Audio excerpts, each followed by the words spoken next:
Bapak Ibu yang saya hormati, dari ini mungkin kita lanjutkan bicara tentang konsep iceberg, ya, konsep gunung es.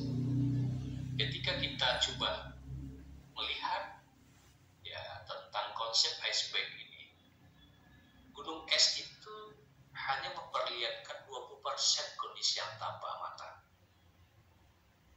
Jadi sementara underlying-nya dia menyembunyikan 80% yang tidak tanpa mata.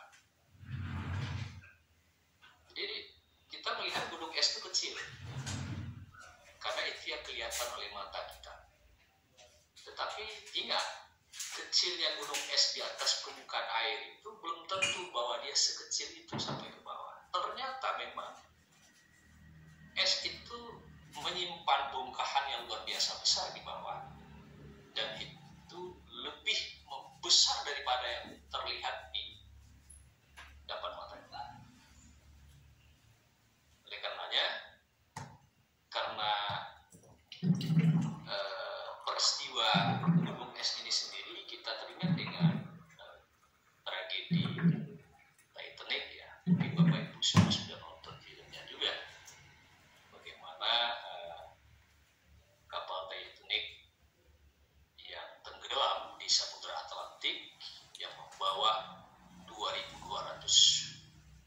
penumpang akhirnya menghantam gunung es yang kayaknya kecil tetapi ternyata menyimpan bongkahan yang besar. Apa yang terjadi Bapak Ibu?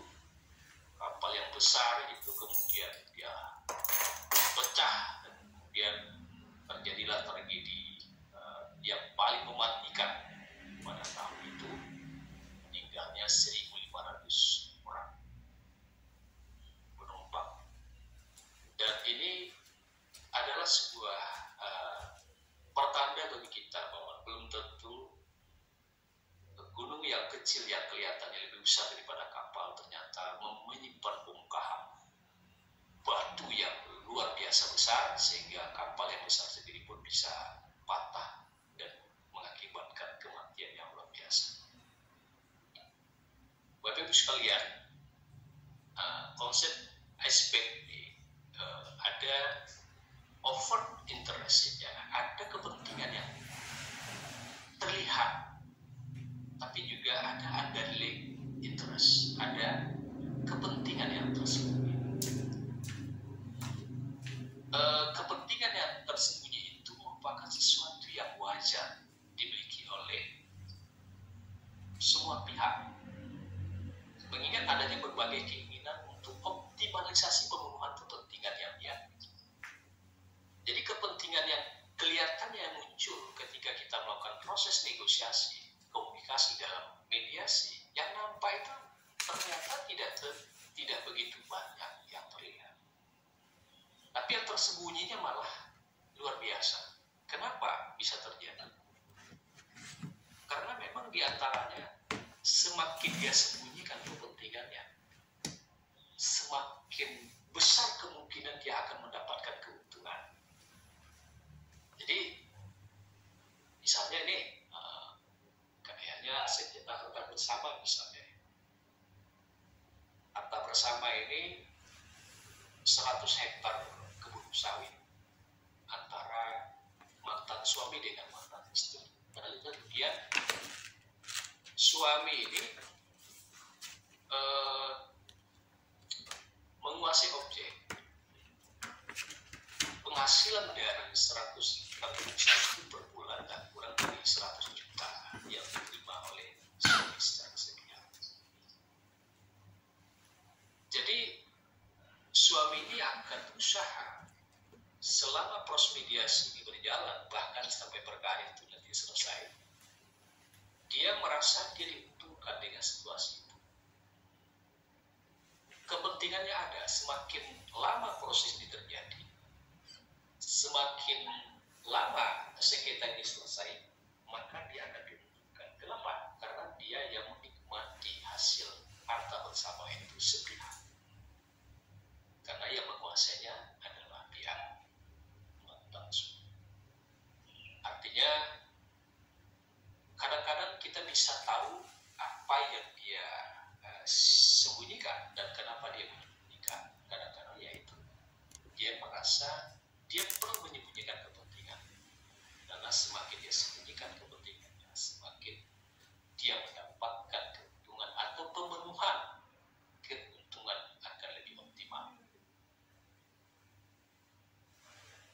Ibu sekalian, bagaimana cara-cara untuk mengidentifikasi kepentingan?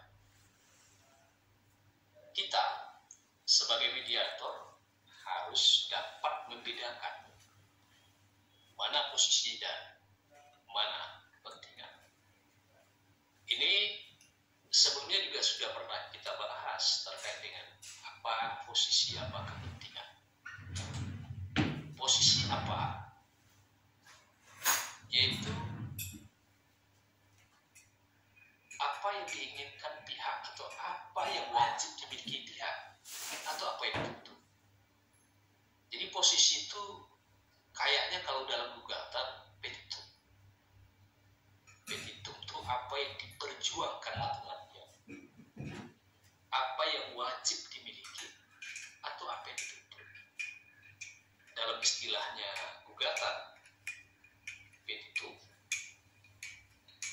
Tapi kalau bicara kepentingan adalah tujuan, kebutuhan, alasan mengapa pihak menginginkan tujuan. Nah, kalau dalam gugatan itu bisa kita analogikan dengan posita atau fundamentum petendi. Artinya apa? Misalnya kalau gugatan itu adalah gugatan cerai, maka petitumnya menjatuhkan salah satu baik sugro tergugat atau memberi izin kepada pemohon untuk menjatuhkan salah satu DCI. Misalnya dalam konteks cerai itu adalah posisi bagaimana bisa perceraian itu terwujud. Itu persinya penggugat. Jadi posisinya bagaimana bisa bercerai. Tetapi kenapa dia bercerai? Kenapa dia tidak tahan lagi untuk bersama? Ada alasannya kenapa dia harus bercerai. Misalnya suaminya tidak memperlakukan dia sebagai layak seorang istri. Suami tidak memberikan tanggung jawab yang baik untuk kepentingan keluarga, atau suaminya berselingkuh lagi dengan wanita lain. Misalnya, itu adalah kepentingan istri. Kenapa dia menggugat cerai suaminya? Oleh karenanya mediator tidak berada pada posisi yang dia perjuangkan. Bagaimana memang kepentingan tadi suami yang selama ini kasar dengan istrinya, dia bisa memperbaiki cara. Bagaimana suami bisa berubah menjadi sosok suami ideal bagi istrinya. Apa yang sudah terjadi, kemudian dia bisa insaf, dia memperbaiki dengan perjanjian jalan-jalan, sehingga kenapa istri menggugat cerai itu kemudian akhirnya tidak jadi, karena kepentingannya terjawab dengan dengan mediasi. Suami awalnya kasar, kemudian dia berubah, dia sadar bahwa dia harus memperbaiki, tidak boleh kasar. Ketika ini dilihat perubahan oleh istrinya, maka akhirnya cerai itu tidak akan terjadi. Oleh karenanya kita mesti mendahulukan bagaimana pihak ini pada awalnya berbasis posisi, lalu kemudian kita coba alihkan menjadi kepentingan. Jadi identifikasi ini posisinya apa, lalu kemudian kita harus mengidentifikasi kepentingannya apa. Kemudian Bapak Ibu sekalian, kira-kira tentu ada hambatan, ya, ada hambatan dalam menemukan kepentingan itu. Karena tadi kepentingan yang sudah terekspos saja belum tentu kita bisa untuk mengolahnya, apalagi memang sengaja disembunyikan para pihak. Karena apa? Karena memang para pihak itu cenderung mempertahankan posisinya. Orang yang datang ke pengadilan misalnya, atau mereka punya masalah yang sengketa di luar pengadilan, misalnya punya problem, itu kenapa dia menggugat? Itu biasanya karena memang ada kezaliman yang mungkin dia rasa. Oleh karenanya kepentingan dan posisinya biasanya cenderung dia pertahankan.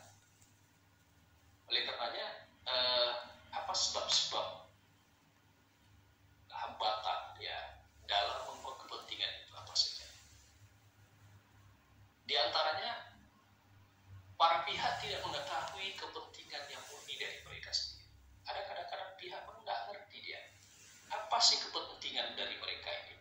Ada kadang-kadang dia nggak ngerti dengan kepentingan dia sendiri, dia nggak ngerti. Sehingga ini menyulitkan mediator juga sebenarnya. Apa sih yang menjadi kepentingan utamanya? Apa sih yang menjadi kepentingan pihak ini? Karena pihak sendiri kadang-kadang nggak ngerti apa yang menjadi kepentingan dia.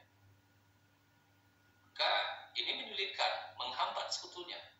Nah, tapi tentu dengan berbagai macam strategi, dengan teknik-teknik yang sudah kita pelajari, kemampuan, kompetensi komunikasi, kompetensi perundingan, kompetensi negosiasi, kompetensi komunikasi interpersonal, bagaimana kita melakukan probing, parafrase, kemudian reframing dan lain sebagainya. Nah itu dengan begitu kita mungkin barangkali bisa untuk memahami sebetulnya kepentingannya apa.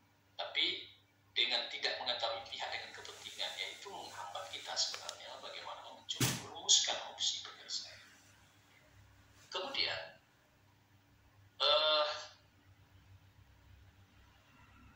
para pihak berpandangan bahwa dengan menggunakan strategi menyembunyikan kepentingan mereka, mereka akan lebih diuntungkan dalam penyelesaian sengketa.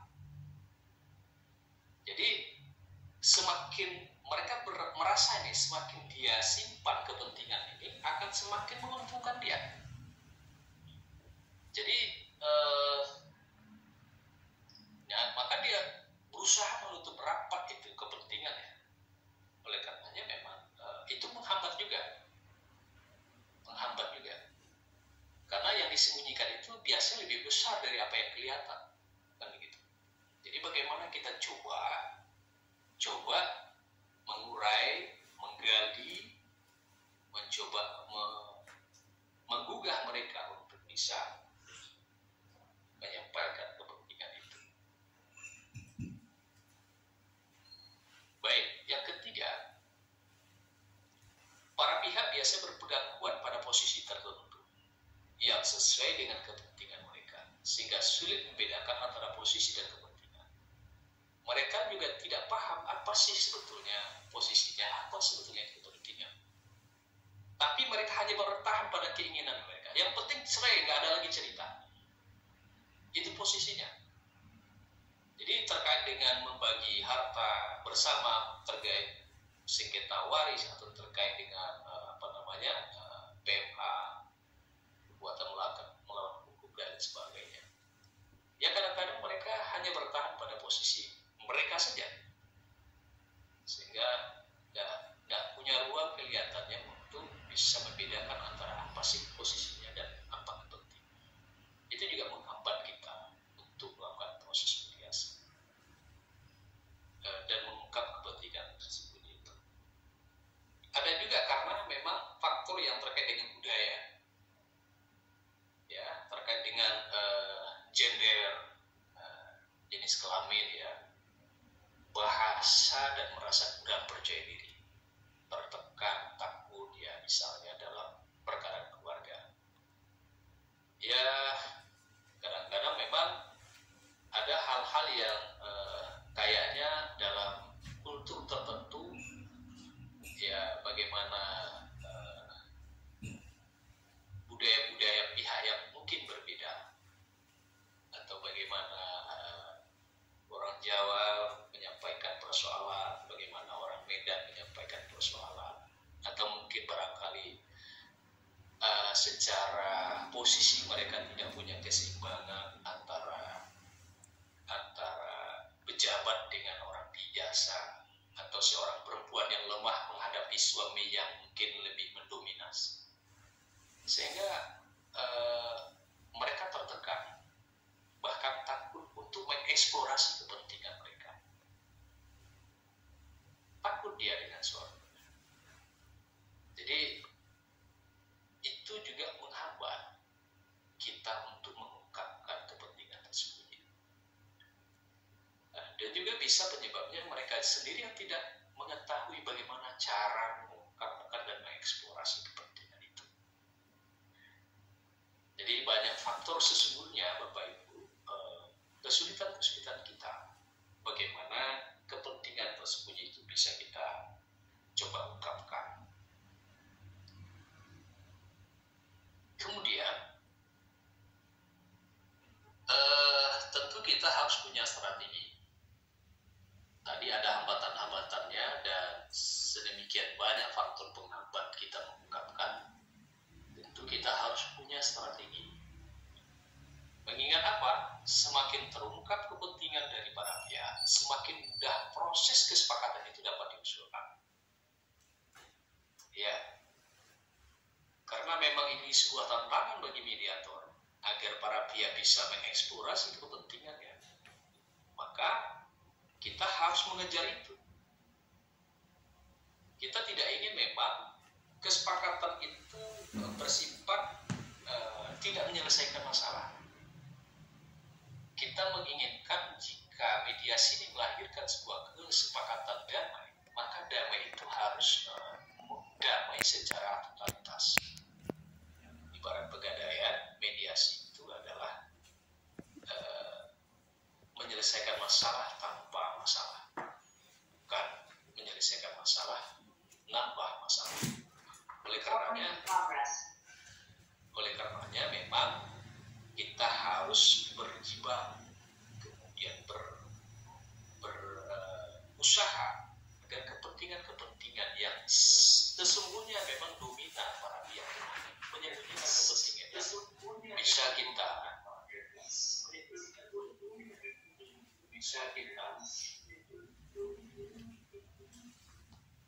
oke, ada yang bocor ya. Jadi Bapak Ibu sekalian, kita harus punya strateginya dan kemudian kita berusaha untuk mengungkap strategi yang ada. Kira-kira teknik apa yang bisa kita gunakan? Yang pertama, kita bisa menggunakan prosedur langsung. Kemudian bisa menggunakan prosedur tidak langsung. Dalam prosedur langsung, kita bisa langsung bertanya ke para pihak. Bertanya langsung, kira-kira apa sih sebenarnya kepentingan Bapak terkait dengan apa yang kita mediasi hari ini? Bisa kita tanya. Mediator kan punya ruang yang bebas untuk menanyakan langsung ke para pihak terkait dengan apa yang menjadi kepentingannya. Kemudian ketika kita bertanya langsung, ada yang memang mereka langsung memberikan tanggapan, jawaban, bahkan secara terbuka memberikan penjelasan kepentingannya apa yang sebetulnya yang dia inginkan, bahkan dia menyampaikan apa yang dia inginkan. Tapi kadang-kadang dengan prosedur langsung ini juga tidak terkuat, sehingga kita juga bisa menggunakan prosedur tidak langsung. Prosedur tidak langsung itu kita bisa dengan mendengarkan dia ketika dia berbicara, menyampaikan pendapat, waktu dia presentasi, atau mungkin barangkali menggali atau merumuskan kembali pernyataan mereka. Jadi pada saat mereka presentasi dan pada saat mereka menegosiasikan, kita bisa membaca, oh sesungguhnya yang menjadi kepentingan dia ini. Oh, setelah kita dengar, kita bisa untuk mencatat hal-hal yang penting itu dan kita jadikan sebagai kepentingan pihak. Jadi dengan mendengar saja kita sudah bisa menganalisis kepentingan-kepentingan yang ada di antara para pihak. Kemudian kapan waktu dan teknik mengungkap kepentingan tersembunyi itu? Pada saat pertemuan bersama. Nah, kalau waktunya pada saat pertemuan bersama atau pada saat kaukus. Tekniknya dengan apa? Ya tadi mendengar aktif, kemudian melakukan pertanyaan terbuka, lalu kemudian melakukan pertanyaan tertutup. Ibu sekalian, jadi salah satu strategi juga untuk mengungkapkan kepentingan tersembunyi itu menggunakan teknik kaukus. Kaukus itu adalah pertemuan terpisah.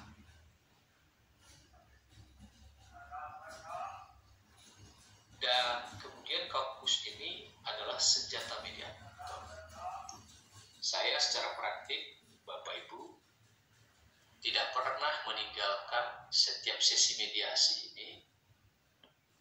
Sudah ya hampir 1000-an perkara lah yang saya mediasi, mulai dari sejak Cakim dulu sampai saat ini. Mungkin barangkali tidak pernah saya tinggalkan yang namanya kaukus. Ya, kenapa? Karena saya merasa bahwa di kaukus ini adalah momen yang paling jitu agar kita bisa mengurai terkait dengan dialognya, komunikasi, mengungkap kepentingan tersembunyi, melakukan proses pencerahan yang lebih khusus dengan para pihak. Jadi apa itu kaukus? Kaukus adalah pertemuan terpisah antara mediator dengan salah satu pihak yang berperkara. Masing-masing pihak mendapatkan kesempatan yang sama untuk mengikuti sesi kaukus. Jadi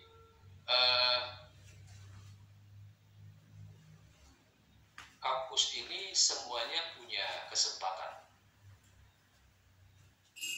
tapi siapakah yang didahulukan? Apakah penggugat atau pihak korban, ataukah tergugat atau pihak pelaku misalnya? Itu sangat fleksibel, ya, tidak ada rumusnya harus didahulukan siapa. Tapi kalau untuk presentasi pertama, ya kalau saya cenderung ketika agendanya presentasi pihak itu didahulukan yang menggugat korban. Kenapa dia menggugat? Tapi kalau kaukus sangat fleksibel sekali. Tujuannya apa kaukus? Memperjelas kepentingan dan posisi masing-masing pihak. Kadang-kadang mereka ya tadi tidak mengerti apa sih kepentingannya, kemudian apa sih posisinya. Mereka tidak ngerti. Ketika dalam forum bersama mereka kayaknya tidak memahami juga itu, maka kita bawa fokus. Apa sih, kemana sih sesungguhnya, apa kepentingannya, apa posisinya. Kemudian melepaskan ketegangan atau kemarahan masing-masing pihak. Kadang-kadang memang ketika pertemuan bersama kedua belah pihak ini kan orang yang sedang tidak baik-baik saja. Mereka ini punya masalah, bahkan sudah lama tidak berkomunikasi, sudah memuncak kejengkelannya sehingga memang muncul dalam forum mediasi itu. Dan dalam proses mediasi tentu juga berpotensi terjadinya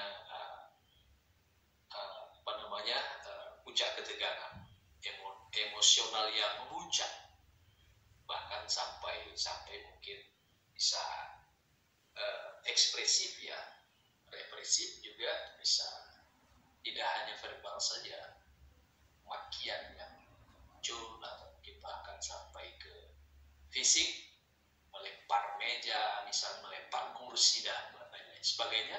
Maka di situ kita juga perlu kaukus. Barangkali di dalam kaukus itu nanti kita bisa menampung emosional dia, tapi bukan berarti untuk mediator menyerahkan diri itu dipukul, tidak. Ya, diambil dulu. Tapi ketika kita melakukan kaukus, kadang-kadang mereka harus mengekspresikan kejengkelan dan emosinya itu kepada para pihak, tapi melalui mediator. Maka mediator juga harus menyiapkan dirinya untuk menjadi tempat curhat yang paling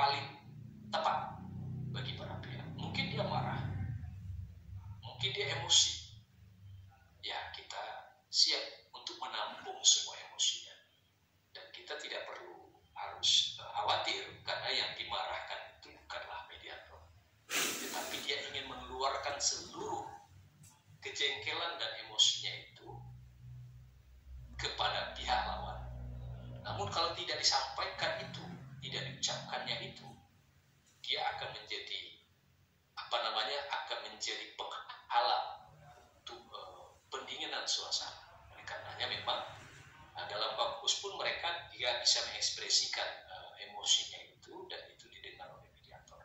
Ketika mereka sudah meluapkan perasaannya, itu kan ada masalah. Calling down-nya ada. Ya, orang ketika sudah lepas semua yang dia rasa, biasanya dia akhirnya dia bisa mendengarkan. Oleh karenanya fokus adalah momen yang tepat juga menurut saya dalam praktek untuk bisa kita jadikan sebagai pelepasan ketegangan atau kemarahan masing-masing pihak. Kemudian juga menegaskan kembali strategi, tujuan taktik mereka dalam lingkungan aman dan nyaman. Jadi ini adalah pertemuan terpisah. Maka kita juga ingin tahu sebenarnya tujuan mereka berkonflik ini apa? Apa yang mereka inginkan? Apa yang menjadi kekhawatiran mereka?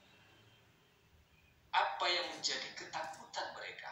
Apa yang menjadi harapan mereka? Kadang-kadang memang tidak bisa kita dengar, kita rasa ketika mereka dalam forum bersama. Bisa kita coba untuk menyentuhnya sampai kesentuhan yang terdalam. Ketika kita memang bertemu empat mata dengan para pihak di luar pihak yang menjadi mitra rundingnya. Oleh karenanya kita bisa bertanya, strateginya apa? Tujuan apa? Taktik mereka apa? Apa kepentingannya? Apa kekhawatirannya? Apa harapannya? Nah, ini bisa kita gali karena di situ tidak ada lawannya. Dan kalau kita sudah tahu itu, kita juga bisa memberikan pencerahan tentunya. Mediator secara secara istimewa bisa memberikan nasihat juga, bisa juga memberikan pandangan. Kalau mereka bertahan dengan ini, sesungguhnya mereka dirugikan. Barangkali juga memang mereka memiliki kelemahan sesungguhnya. Ya, ini senior saya banyak sekali nih. Kalau kita mediatornya hakim, kita ketika melihat gugatan itu mediasi di pengadilan, Bapak Ibu, itu kayaknya kita sudah bisa menebak ini. Gugatan ini sebetulnya adalah Plurium Litis Consortium, misalnya. Atau gugatan ini adalah obskur. Atau gugatan ini error in persona. Secara gugatan saja, ketika kita baca gugatan ini, kayaknya memang belum sempurna di gugatan. Kalau mediasi digagal, ya kalau pada akhirnya lanjut perkara, ini ujung-ujungnya juga menurut pandangan kita, ya ini perkara kan. Maka oleh karenanya ini kelemahan pihak penggugat yang sesungguhnya bisa kita jadikan sebagai dasar untuk memberikan warning atau mungkin barangkali nasihat kepada sehingga dia menyadari dia punya kelemahan. Ketika dia sadar dia punya kelemahan, maka dia akan menurunkan harapan. Jadi ketika dia menurunkan harapannya untuk meminta yang lebih besar dan lain-lain sebenarnya, dia hanya sadar bahwa dia punya kelemahan. Tapi kelemahan dia ini tidak boleh kita ungkapkan kepada pihak lawan dalam fokus dengan pihak lawannya.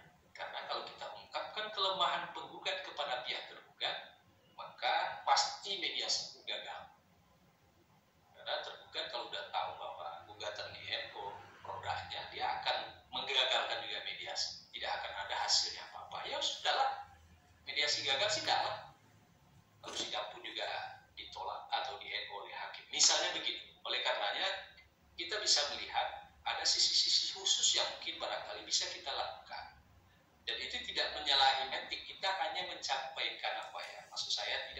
vonis bahwa ini adalah akhirnya NO tidak mendahului putusan, tapi dari gambaran singkat kita memang ada beberapa kelemahan pihak.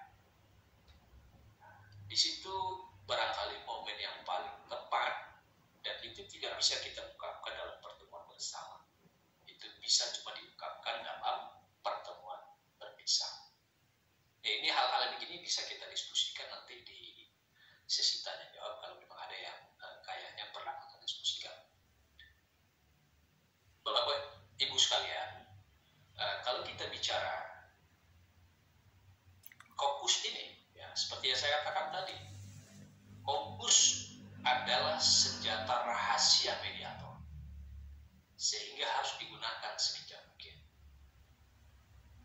Secara praktik saya selalu menggunakan, tidak pernah lepas ini Kaukus dalam mediasi saya. Alhamdulillah sampai sekarang masih 100%.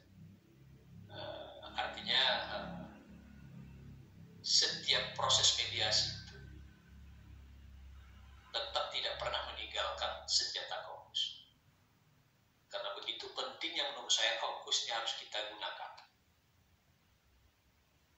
Tapi tentunya